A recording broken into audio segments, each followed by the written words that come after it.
Hello students, आज हम बात करने जा रहे हैं class seventh chapter 2 fraction and decimal के बारे में। तो सबसे पहले हम इसका एक इंट्रोडक्शन देख लेते हैं कि फ्रैक्शन होता क्या है। ये तो हम क्लास सिक्स्थ में भी इसको पढ़ चुके हैं, लेकिन फिर भी एक बार इसको ब्रशअप कर लेते हैं।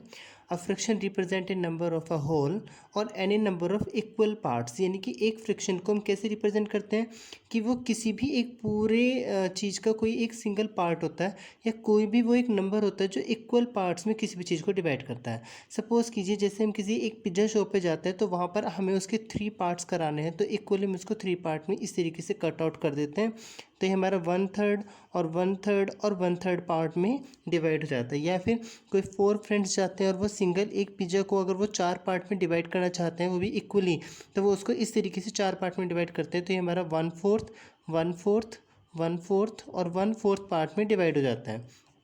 तो किसी होल को, किसी एक पूरी चीज़ को, उसको इक्वली पार्ट्स में डिवाइड करना हमारा फ्रैक्शन कहलाता है। इसके आगे हम पढ़ते हैं कि स्टडी ऑफ फ्रैक्शन, यानी कि फ्रैक्शन की जो स्टडी होती है उसमें इंक्लूड होता है proper fraction, improper, mix fraction, यहाँ तक कि उनके एडिशन, उनकी सब्ट्रैक्शन या मल्टीप्लिकेशन और डिवीज़न। तो पहले हम बात करते हैं कि हमारा इम्प्रॉपर फ्रैक्शन होते क्या हैं। सबसे पहले हम इम्प्रॉपर फ्रैक्शन देख लेते हैं कि एक ऐसा फ्रैक्शन जिसका न्यूमरेटर ग्रेटर होता है, बड़ा होता है या इक्वल होता है उसके डिनोमिनेटर के। सबसे पहले हम न्यूमरेटर और डिनोमिनेटर देख लेते हैं। पहले एक फ्रैक्शन जो होता है वो p/, क्योंकि फॉर्म में होता है, जिससे 5/3 मैंने यहाँ लिखा हुआ है। तो 5 इसमें न्यूमरेटर और 3 इसमें डिनोमिनेटर है। अब क्योंकि 5 is greater than 3, it means numerator is greater than denominator, then it is improper fraction. जबकि जो हमारा प्रॉपर फ्रैक्शन होता है वो कैसे होगा, a fraction which has its numerator value less than the denominator. यानी कि एक प्रॉपर फ्रैक्शन वो होता है जिस फ्रैक्शन में जो न्यूमरेटर की वैल्यू होती है वो डिनोमिनेटर से लेस होती है, वो हमारा प्रॉपर फ्रैक्शन कहलाता है। अब हम आते हैं मिक्स फ्रैक्शन में।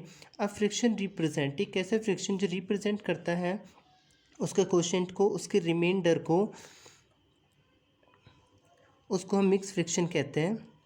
तो इसको हम इस तरीके से लिखते हैं 2 × 1/3, जहाँ पे जो हमारा 2 है वो हमारे कोशेंट है और जो हमारा 1 है वो हमारा रिमाइंडर है। इसको एक सोल्व करने का तरीका भी हम आपको इसी इंट्रोडक्टरी वीडियो में बता देते हैं कि 3 की 2 में मल्टीप्लाई की जाती है, 3 2 = 6, 6 में 1 प्लस किया जाता है तो 7/3 इस तरीके से आ जाता है, जो कि हमारा इम्प्रॉपर फ्रैक्शन ही निकल के आता है हमेशा। अब हम एक्सरसाइज शुरू करते हैं। एक्सरसाइज 2.1।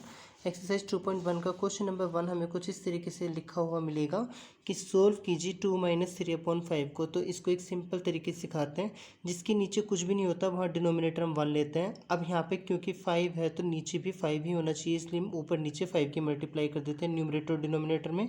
तो 5 2 = 10 एंड 5 1 = 5 और ये 3/5 एज इट इज़। अब क्योंकि हमारा एलसीएम यानी कि न्यूमरेटर डिनोमिनेटर दोनों सेम हो चुके हैं, तो इसको 1 टाइम लिखने के बाद ऊपर जो भी हमारा ऑपरेशन हो रहा है कि 10 - 3 है या 10 + 3 है, उसको हम एज इट इज़ ऊपर लिख लेते हैं और 10 से 3 को माइनस करेंगे तो 7/5। ऐसे ये क्वेश्चन यहाँ देखेंगे सेकंड, जिसमें लिखा हुआ है 4 + 7/8। तो 4 के नीचे हम 1 कंसिडर करते हैं। अब क्योंकि यहाँ पे 8 है तो यहाँ पर भी 8 होना चाहिए, तो 1 में कितनी मल्टीप्लाई करें कि 8 आ जाए, तो 8 टाइम्स तब हमें ऊपर भी करनी होती है, क्योंकि न्यूमरेटर और डिनोमिनेटर दोनों सेम होते हैं, दोनों सेम करने होते हैं। तो 8 4 = 32 और 8 1 = 8 और यहाँ पे 7/8। अब नीचे दोनों का हमारा डिनोमिनेटर सेम आ गया, तो इसको 1 टाइम लिखने के बाद 32 + 7 जो ऊपर था उसको एज इट इज़ हम लिख लेंगे और उनको प्लस कर लेंगे। अगर हमारा न्यूमरेटर ऊपर ग्रेटर आ रहा है तो हम उसको इम्प्रॉपर फ्रैक्शन में भी लिख सकते हैं, सॉरी मिक्स फ्रैक्शन में भी लिख सकते हैं, क्योंकि इम्प्रॉपर होता है। तो इसको हम किस तरीके से सोल्व करते हैं वो भी समझिए कि 8 से हम 39 को डिवाइड करते हैं, तो 8 4 = 32 और यहाँ पे हमारा रिमाइंडर बचता है 7। तो 4 × 7/8, 4 × 7/8 इस तरीके से हम इसको लिख लेते हैं, 4 राइट 7/8 की फॉर्म में। अब इसके बाद हमारा आता है थर्ड पार्ट, जिसमें 3/5 + 2/7 है। नीचे कोई भी ऐसा डिनोमिनेटर नहीं है जिसकी जगह छुट्टी हुई है हम 1 ले सकें। इस कंडीशन में क्या करते हैं, इनके डिनोमिनेटर की आपस में मल्टीप्लाई कर लेते हैं। जैसे इसका 7 डिनोमिनेटर है तो ऊपर नीचे 7 की मल्टीप्लाई, और यहाँ पर 5 है तो 5 की भी मल्टीप्लाई ऊपर नीचे। तो 7 3 = 21, 7 5 = 35, 5 2 = 10, 5 7 = 35। नीचे हमारा टारगेट था इनको सेम करने का, वो हो चुका है। इनको एक साथ लिख लीजिए और 21 + 10 ऊपर, ये हो जाएंगे प्लस करके 31/35। इसको मिक्स फ्रैक्शन में नहीं लिख सकते क्योंकि प्रॉपर है, ये इम्प्रॉपर नहीं है। लाइकवाइज क्वेश्चन नंबर 4, इसमें 9/11 - 4/15 है। ऐसे ही 15 की मल्टीप्लाई ऊपर नीचे फर्स्ट वाले फ्रैक्शन में कर लेंगे और 11 की मल्टीप्लाई सेकंड वाले फ्रैक्शन में हम ऊपर नीचे कर लेंगे। तो 15 9 जब 135 और 11 की 15 में मल्टीप्लाई करके 165, 11 4 जब 44 और 15 की 11 में मल्टीप्लाई करके 165, दोनों को एक साथ लिख लेंगे और 135 से 144 माइनस करके 91/165।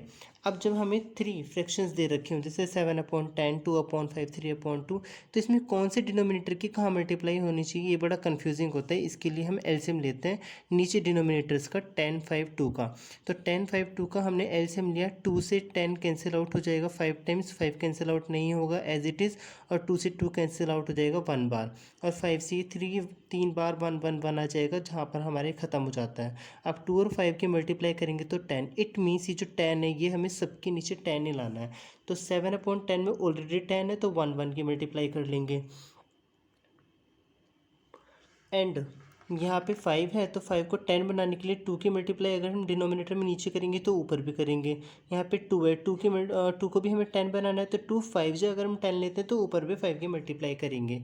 तो इस तरीके से हमारे जो नए फ्रैक्शन बने वो कैसे होंगे, 7 1 7/10, 2 2 4/10, 3 5 15/10। अब क्योंकि अब नीचे सारे के सारे सेम हो चुके हैं तो हम इनको एक ही बार 10 लिख लेंगे और ऊपर 7 + 4 + 15 इस तरीके से प्लस में, इन सभी को प्लस किया तो हमारा हो गया 26/10। इसको हम शॉर्ट फॉर्म में लिख सकते हैं स्टैंडर्ड फॉर्म में, तो 2 से डिवाइड कर दिया 13 बार और ये 5 टाइम्स। अब क्योंकि ऊपर न्यूमरेटर बड़ा ही इम्प्रॉपर में है तो हम इसको मिक्स फ्रैक्शन में भी लिख सकते हैं।